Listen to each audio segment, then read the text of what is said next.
Hello and welcome to the Calmcast, a time to feel calm and think clearly. I'm Claire Downham, the Queen of Calm, a transformational life coach. I was a burnt out head teacher who finally made the journey to calm after years of trying, and I want to prevent you from having to do the same.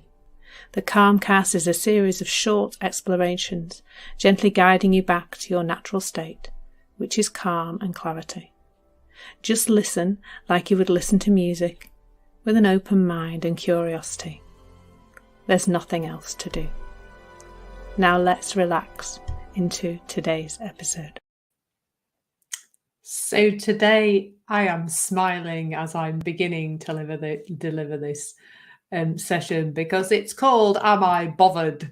And it was really funny because I've started to talk about being the be less bothered coach, because that's what I've really seen for myself recently is a lot less things bother me. And then I was chatting to somebody and they mentioned the Catherine Tate character. And if you don't know the Catherine Tate character, I don't know what the character was actually called, but she used to say, "Am I bothered?" all the time to everything. So teachers would be telling her off. She was a teenager. Teachers would be telling her off and she was just like, "I'm not bothered." And she'd be in trouble. She was with the police or whatever. She was just like, "I'm not bothered." Parents would speak to her. She'd just say, "I'm not bothered," all the time to pretty much everything. Now, the character was really, really funny. And Catherine Tate's characterization was absolutely brilliant. And I'm not inviting you to go around saying to people who might be talking to you or whatever, clients or people at work or anybody in your life, to start saying, "Am I bothered?" to them. But where I'm pointing to is that there is an availability to all of us to not be so bothered about things. That is actually 100% possible. It may look like in your life right now there is a lot to be bothered about. Now, I can list an endless list of things. We could be here for the next 10 minutes while I just listed all the things that used to bother me, and there are still some that do bother me. So I'm going to go through a few of them just because probably you can relate. So the one that always comes to mind first is middle lane hoggers. I mean, what is that all about? But people who, there's a 3-lane road and there's somebody sat in the middle lane. There's nobody in the inside lane and they're sat in the middle lane. Now, I used to sit behind them, flashing them, and then I would undertake them, or I would look at them as I went past to see what kind of person they were, so I could work out why they were being so stupid. And all the time I would be in this either externally, verbally ranting, probably to myself, probably in the car on my own, or to the person next to me. What's wrong with these idiots? Why are they doing this? Ranting away. And of course, the feeling that comes from, I can even feel it a bit now, and I'm jokingly telling you this story, is we start to feel like an icky feeling, like it's not nice. We feel riled up, we feel our chest tighten a bit, maybe we just feel a bit around the shoulders. It's just not nice, and it's probably not physiologically particularly good for your body to be in that state of mind. But, there's so many things. So, we've all probably, lots of us have got another half, or we've had another half at some point, a partner of some description. And that, the things they do that are irritating, that are annoying, that are just like, well, if they just stop doing that, I could be okay. But fancy being in a place where you could be okay and they didn't need to change at all. I mean, that's what I'm starting to see. I'm starting to see that with my own partner, with my fiancé, Bruce, that, yeah, he does things that are not my preference. But the less kind of caught up I get into those things, the more time I spend in just a nice feeling of love for him, which is, let's face it, a place I would much prefer to be.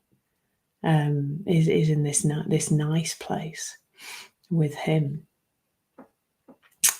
So it's really interesting because it sounds like when I'm talking about being less bothered about things that I've done some work on that I've really kind of focused on, right, I'm going to look at Bruce, I'm going to notice his annoying behaviours, I'm going to deliberately try not to be irritated by Bruce's behaviour. I'm going to drive around, I'm going to, oh, there's a middle lane hogger, I'm going to chant something, I'm going to say something inside my head to prevent myself getting caught up in what the middle lane people hoggers are doing, bless them. And but I'm not talking about that. I'm talking about what happens when we look in the direction in which I'm pointing, that we more and more start to see that when we feel off, when we're in this ranty place or in this uncomfortable place, that's coming from us. That's not anything to do with the outside world at all. It's 100% coming from us. And when we start to connect to that, when we start to see that, we just naturally start to have a better experience. So now, if I start to feel riled up about something that Bruce is doing, I know that that's to do with me. My state of mind is off in the moment, and that, he doesn't have to stop doing the thing for me for that to pass. I just have to realize that it's me, that it's my state of mind, that I've gone off into some kind of story about how he's supposed to be different and he shouldn't be doing that, he should be doing it differently, etc., etc. And it's not him that's doing that. He's not doing the thinking that's creating my horrible feeling. I'm doing that. And the more and more we see that, the more and more it doesn't make sense to self-abuse, because that's what it is, really. There's a lot of focus on people not treating themselves well and not taking care of themselves and perhaps drinking too much or eating too much or whatever else people are doing in the physical realm. But there's the less focus on what we're doing to ourselves in the emotional realm. That, we get caught up in stories, we get caught up in thinking, we get caught up in ranting. And trust me, I can still have my moments of losing my rag with situations and things. But that's happening less and less. But it just doesn't work the way around that we think it does. And it's self-care, because the world out there is going to keep throwing stuff at us. There are going to be, believe it or not, there are a lot of people who don't live life your way. A lot of them. I mean, there are 7.4 billion realities in the world. I pretty much guarantee there's not many of them are the same as yours. So you have an element of choice here to live your life from this discomfort, from this anger with everybody, from this ranty feeling, which really doesn't put you in a good place at all, or to start to see that there's something different that is available to all of us when we start to see that the botheredness isn't coming from them or that or the weather or the news or the government's decisions, or the list of these things, of course, is endless. The places where our bothered feeling can seem to be coming from. So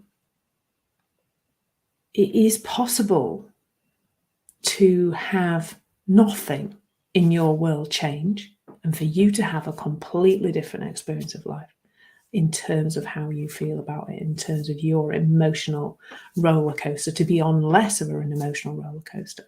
Because if you're a victim of the outside world, you will be on a really big roller coaster. I mean, the world is full of crazy stuff that happens and crazy people who do not behave the same way as we would like them, the way we'd like them to, or the same way as us. And that, if you're being battered by that, if it looks like that's what is creating your experience, it will look like there's a lot to do and a lot of people need to completely change for you to be okay. But they don't. when you start to see that your feelings are just an indicator of your state of mind and nothing else at all, that's where this transformation lies. So there is space for everybody to be less bothered. And if you'd like to feel less bothered, then, it's there. It's if I can go from super stressed out, bothered about everything, woman, head teacher, to the place where I am now, where, am I bothered about much? Not really, to be fair.